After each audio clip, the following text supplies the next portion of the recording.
एक छोटे से गांव में अहमद नाम का नौजवान रहता था। अहमद अपने वालिदैन की तन्हा कफालत करता था। गांव के लोग उसे मेहनती और ईमानदार जानते थे, मगर अहमद का दिल अंदर से तंग था। उसने देखा था कि गांव के अक्सर लोग दूसरे लोगों की मदद करने से गुरेज करते हैं। गरीबों का ख्याल कम किया जाता था, सब अपना फ़ायदा सोचते थे।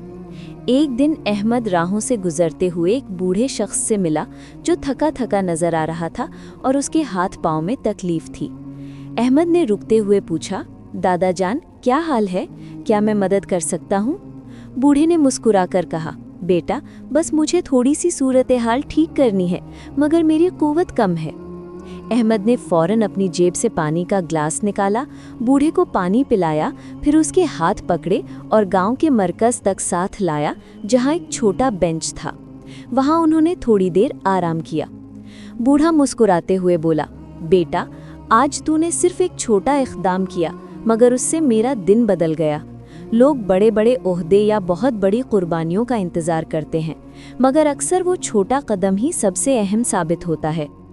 अहमद ने सोचा, ये बात ठीक है, मैं भी छोटा इक़दाम लेकर बदलाव ला सकता हूँ।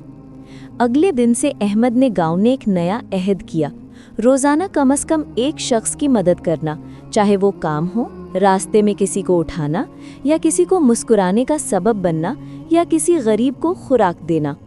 रफ्ता रफ्ता गांव के दीगर लोग भी मुतासिर होने लगे।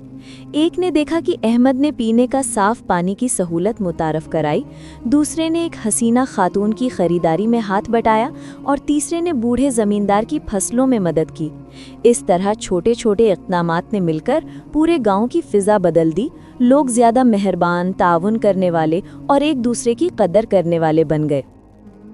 एक दिन वो बूढ़ा शख्स दोबारा अहमद के पास आया और बोला, बेटा, तूने वो कर दिखाया जो बहुत कम लोग करते हैं। छोटे कदम से शुरू किया और फिर रफ्तार खुद बन गई। यही सबसे बड़ी ताकत है। इखलाकी सबक: तब्दीली का आगाज़ हमेशा बड़े विजन से नहीं, बल्कि छोटे कदम से होता है।